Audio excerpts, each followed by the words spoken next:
நாம் பார்க்க போவது தமிழ் திரையிசை உலகின் தனக்கென ஒரு தனி முத்திரையை பதித்த பாடகர், நடிகர், இசைக்கலைஞர் என பல பரிமாணங்களை கொண்ட மலேசியா வாசுதேவன் அவர்களை பற்றித்தான். அற்புதமான பாடகரை பற்றி அவரது பிறந்த தினமான இன்று உங்களோடு பகிர்ந்து கொள்வது மகிழ்ச்சி. நண்பர்களே, தமிழ் சினிமாவில் பல ஆயிரம் பாடல்களை பாடியிருந்தாலும் அவரது குரலுக்கு இருந்த தனித்துவம் இன்று வரை ரசிகர்கள் மனதில் ஒலித்து கொண்டே இருக்கிறது. பிறப்பு மற்றும் ஆரம்ப வாழ்க்கை மலேசியா வாசுதேவன் அவர்கள் 1944 ஜூன் 15ஆம் தேதி மலேசியாவில் பிறந்தார். அவரது இயற்பெயர் வாசுதேவன். குடும்பத்துடன் வாழ்ந்த மலேசியாவில் சிறு வயதிலிருந்தே இசையின் மீது அதிக ஆர்வம் கொண்டிருந்தார் மலேசியா வாசுதேவன். நாடக மேடைகளில் பாடி தனது இசை பயணத்தை தொடங்கிய அவர் பின்னர் திரைப்பட வாய்ப்பை தேடி இந்தியா வந்தார். ஆரம்பத்தில் பல சிரமங்களை சந்தித்தாலும் தனது விடா முயற்சியால் திரையுலகில் தனக்கென ஒரு தனி இடத்தை பிடித்தார். திரையுலக பயணம் 1970களில் பாடகராக அறிமுகமான மலேசியா வாசுதேவனுக்கு மிகப்பெரிய திருப்பு முனையாக அமைந்தது இசைஞானி இளையராஜா அவர்களுடன் ஏற்பட்ட பிணைப்பு. இளையராஜா இசையில் மலேசியா வாசுதேவன் பாடிய பல பாடல்கள் மக்களின் இதயங்களில் நீங்காத இடம் பிடித்தன. கிராமிய பாடல்கள், காதல் பாடல்கள், சோக பாடல்கள், துள்ளல் பாடல்கள் என எந்த வகை பாடலாக இருந்தாலும் அதற்கேற்ற உணர்வை தனது கணீர் குரலில் கொண்டு வந்தார் மலேசியா வாசுதேவன். அவரது குரலின் சிறப்பு என்னன்னா, மலேசியா வாசுதேவன் குரலில் ஒரு இயல்பான மண் வாசனை இருந்தது. கிராமத்து மனிதனின் உணர்வுகளையும் சாதாரண மக்களின் வாழ்க்கையையும் அவரது குரல் அப்படியே பிரதிபலித்தது. அதனால்தான் அவரது பாடல்கள் மக்களிடம் மிக எளிதாக சென்றடைந்தன. குறிப்பிடத்தக்க பாடல்களை சொல்லலாம். பொதுவாக என் மனசு தங்கம் முரட்டுக்காலை படத்தில் மிக அற்புதமாக சூப்பர் ஸ்டார் ரஜினிகாந்துக்கு அருமையாக பாடியிருப்பார்.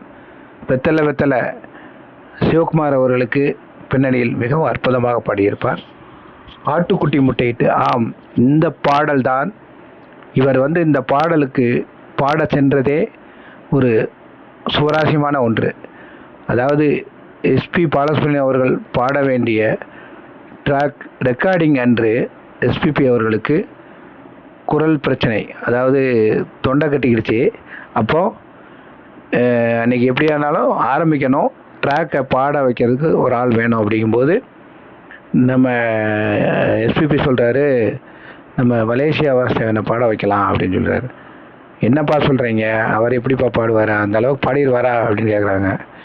இளையராஜா இருந்துக்கிட்டு தாராளமாக பாட வைக்கலாம், நல்ல திறமையான பாடகர் அப்படின்னு சொல்கிறாரு.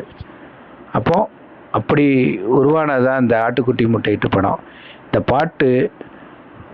படம் வெளியே வந்த பிறகு இந்த பாட்டே அந்த படத்துக்கு மிக ஒரு தனித்துவத்தை கொடுத்ததுன்னு தான் சொல்லலாம். அப்படிப்பட்ட பாட்டை பட்டி தொட்டிகளெல்லாம் தூக்கி கொண்டாடிய பாடல் தான் இந்த ஆட்டுக்குட்டி முட்டையிட்டு. அதுக்கப்புறம் கோடைக்கால காற்று, இது ரொம்ப மென்மையாக பாடுற மாதிரி இருக்குது. இந்த பாட்டு மிக சிறப்பாக பாடியிருப்பார்.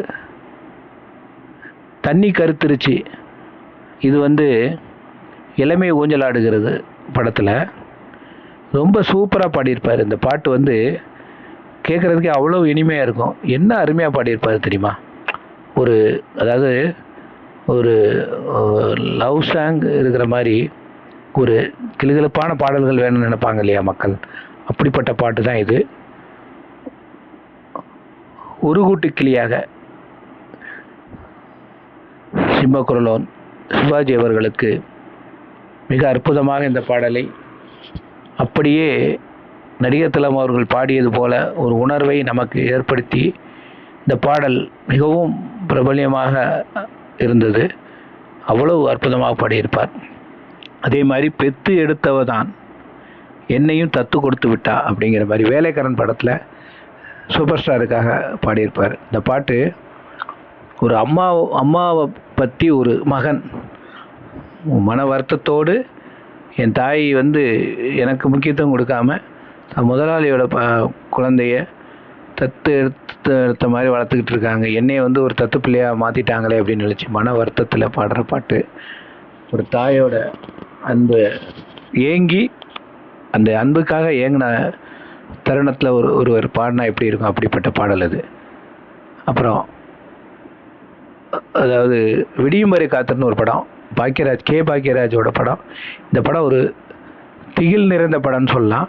இந்த படத்தில் அந்த கதாநாயகியோடு அவர் பாடுற அந்த காதல் பாடல், நீங்காத எண்ணம் ஒன்று, நீங்காத எண்ணம் ஒன்று நெஞ்சோடு ஒன்று, அவ்வளோ ஒரு அந்த மலேசியா வாசவனுக்கு ஒரு பேரை வாங்கி கொடுத்த பாட்டு தான் சொல்லணும். அதே மாதிரி ஒருதலை ராகம், இந்த படத்தில் கூடையில் கருவாடு, இந்த பாட்டெல்லாம் என்ன ஒரு வரவேற்பு பெற்றதுன்னு சொல்லலாம். டிஆர் அவர்கள் இந்த படத்தில் மியூசிக் அவ்வளோ அருமையாக பண்ணியிருப்பார். அப்புறம் மறுபடியும் சூப்பர் ஸ்டார் அவருக்காக பாடின பாட்டு தங்கை பாடல். ஒரு தங்க ரதத்தில் பொன்மஞ்சள் நீலவு, ஒரு தங்க ரதத்தில் பொன்மஞ்சள் நீலவு. இந்த பாட்டு வந்து ஒவ்வொரு அண்ணன்களும் தன் தங்கையை நினைத்து கொண்டு பாடுவது போன்ற ஒரு உணர்வை இந்த பாடல் சிறப்பாக கொடுத்தது. அப்புறம் ஆகாய கங்கை, இதுவும் சூப்பர் ஸ்டார் அவர்களுக்காக பாடும். ஆகாய கங்கை தென்றேன் மலர் தேடி, இந்த பாட்டும் ரொம்ப அருமையான பாடல். ஜானகி அம்மாவோட சேர்ந்து அருமையாக பாடியிருப்பார். அதுபோக வான்மேகங்களே பாடுங்கள், பாக்கியராஜுக்கா பாடியிருப்பார். இப்படி அவரோட பாட்டை சொல்லிக்கிட்டே போகலாம். மொத்தம் 8000 பாட்டு பாடியிருக்காருன்னு சொல்கிறாங்க. ஆனால் அந்த 8000 பாட்டுலேயும் கண்டிப்பாக எப்படி எஸ்பிபி அவர்கள் 40,000 பாட்டு பாடி தமிழ் மக்கள் மனதில் நீங்காத இடம் பிடிச்ச மாதிரி 8000 பாட்டு பாடியிருந்தாலும் அந்த 8000 பாட்டும் மிகச்சிறந்த பாடல்களாகவும் அவரோட கணீர் குரலை பரிணமித்த பாடலாக இருந்திருக்கு. காலத்தை வென்ற பாடலாக அவைகள் அமைந்தது. அவரை பற்றி, அவர் பாடல்களை பற்றி சொல்லிக்கொண்டே போகலாம், அவ்வளோ சிறப்பாக இருந்தது. இப்படி இருந்த தருணத்தில் நடிகராகவும் மலேசியவாசன் பாடகராக மட்டுமல்லாமல் திரைப்பட நடிகராக சிறப்பாக நடித்தார். ஒரு கைதியின் டைரி படத்தில் நடிச்சிருக்காரு, அந்த படத்தில் வில்லனாக நடிச்சிருக்காரு. அப்புறம் ஊர்காவலன், நிறைய படங்கள், முதல் வசந்தம், இப்படி ஏகப்பட்ட படங்கள் நடித்தார். அந்த அவருடைய நடிப்பு ஒரு 80 படங்களில் நடிச்சிருக்காரு. அது மிகப்பெரிய வரவேற்பு பெற்றது. திரையுலகில் 8000 பாடலை பாடியதாக கூறப்படுகிறது. தமிழ் மட்டுமல்லாமல் தெலுங்கு, மலையாளம், கன்னடம் உள்ளிட்ட எல்லா மொழியிலும் பாடியிருக்கிறார். அவர் பங்களிப்பு தமிழ் இசை உலகிற்கு அளப்பரியது. இப்படிப்பட்ட ஒரு அற்புதமான பாடகர் 2012 பிப்ரவரி 20 மலேசியவாசன் அவர்கள் மறைந்தார். ஆனால் அவர் பாடிய பாடல்கள் இன்றும் ஒவ்வொரு இதயங்களையும் வருடிக்கொண்டே இருக்கிறது என்று சொன்னால் அது மிகையாகாது. தலைமுறையை தாண்டி இதயத்தில் வாழ்ந்து கொண்டே இருக்கிறார் ஒரு நல்ல பாடகர். அவரை பற்றி அவருடைய பிறந்த நாளில் நினைப்பது மிகவும் மகிழ்ச்சியான ஒன்று. அவரை பற்றி ஒரு சிறு நினைவலைகளை உங்களுக்கு தந்திருக்கிறோம்.